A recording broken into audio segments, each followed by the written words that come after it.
दोस्तों, अगर आपके भी जवारे ऐसे हो गए हैं तो सुनकर रोंगटे खड़े हो जाएंगे। जवारे में ऐसी मिट्टी कभी नहीं डालना चाहिए जो सूख जाते हैं, हो जाएंगे कंगाल। आज मैं आप लोगों को जवारे की संपूर्ण जानकारी बताऊंगी। जो जवारे हरे हैं तो हरे क्या संकेत देते हैं। नवरात्रि के 9 दिनों के बाद क्या जवारे को विसर्जित कर देना चाहिए या जवारे को बचा कर अपने पास रख लेना चाहिए। जवारे में छिपा होता है जीवन का राज। जानिए संपूर्ण जानकारी। दोस्तों, धन, यशस्व और कीर्ति, उत्तम फल तथा करोड़पति बनने का सपना, बंद किस्मत के ताले को खोलने का। नवरात्रि में जवारे के बिना माँ दुर्गा की पूजा अधूरी मानी जाती है और इसकी पौराणिक कथा भी है।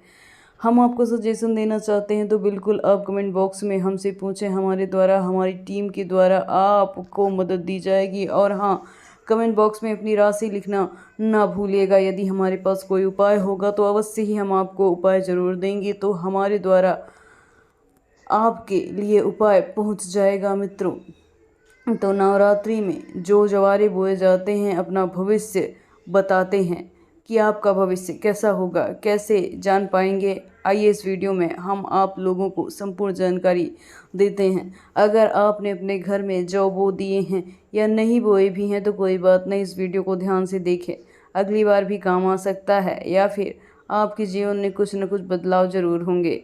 आपको किसी न किसी माध्यम से जवारे विसर्जित करते समय कुछ न कुछ जवारे अपने पास प्राप्त हो जाते हैं। इससे आपके बंद किस्मत के ताले की चाबी अपने आप खुल जाती है। दोस्तों, ध्यान से वीडियो को देखना। और हाँ, अगर आपको हमारी वीडियो में बताई गई जानकारी अच्छी लगे तो वीडियो को पसंद आए तो लाइक ज़रूर करना, चैनल को सब्सक्राइब जरूर करना, कमेंट में जय माता दी जरूर लिखना। जो भक्त सच्चे दिल से कमेंट बॉक्स में जय माता दी लिखता है, माता रानी उसको प्यार जरूर देती हैं। हमारे धर्मशास्त्र कहते हैं नवरात्रि में बोए जाने वाले ज्वारे में आपके भविष्य के ताले होते हैं जो खुलने वाले होते हैं। अर्थात आप अपने भविष्य को देख सकते हैं। कैसे देख सकते हैं? अगर अंकुरित जौ का रंग नीचे से आधा पीला हो और ऊपर से हरा, इसका मतलब ऊपर वाला आपका जीवन आधा सही और आधा खराब आने वाला है और ऊपर वाला ऐसे ही आने वाले भविष्य को चलाने वाला है।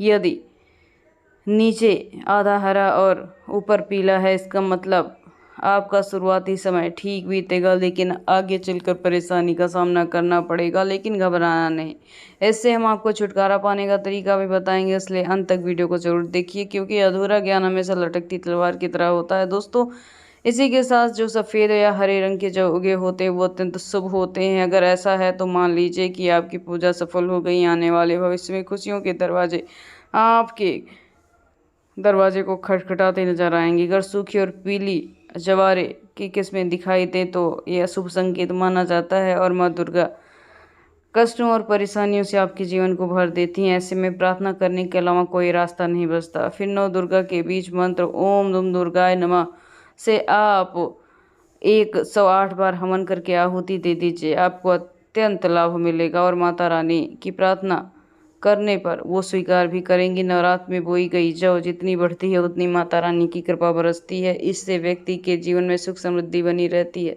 मान्यता है कि जौ अंकुरित होना शुभ होता है। ये अगर अच्छे जौ हैं तो 2-3 दिन में उग आते हैं और ये बड़े ही शुभ होते हैं। नवरात्रि समाप्त होने के बाद यदि जौ तब भी नहीं उगे तो यह अच्छा नहीं माना जाता। हालांकि कई बार ऐसा भी होता है कि उचित ढंग से नहीं बोया जाता तो जौ उगता भी नहीं। ऐसे में ध्यान रखें कि जौ में बोने का सही तरीका अलग अलग होता है। कुछ लोग बालू को एक जगह इकट्ठा करके उसमें जौ बोते हैं, जबकि कुछ लोग अलग मिट्टी के बर्तन बालू में डाल के जौ को बोते हैं। लेकिन अगर आप चाहते हैं कि ये अच्छे तरीके से उगे तो एक मिट्टी के बर्तन में बालू या मिट्टी डाल के उसमें जौ के दाने डालें। सर्दी नवरात्रि हो या फिर चैत नवरात्रि या फिर गुप्त नवरात्रि, जिस घर में यदि जवारे नहीं बोए जाते तो वहाँ परेशानी अपनी जगह बना लेती है। भूत प्रेत का वास हो जाता है, भूतों का डेरा आता है, गरीबी का वास हो जाता है। शास्त्रों के अनुसार ऐसा माना जाता है माँ दुर्गा उस घर में वास करती हैं और वही सेवा स्वीकार करती हैं जिस घर में जवारे पूर्णतः बोए जाते हैं, हरे भरे होते हैं। घर में खुशहाली का आगमन होता है। हरे भरे जवारे के साथ माँ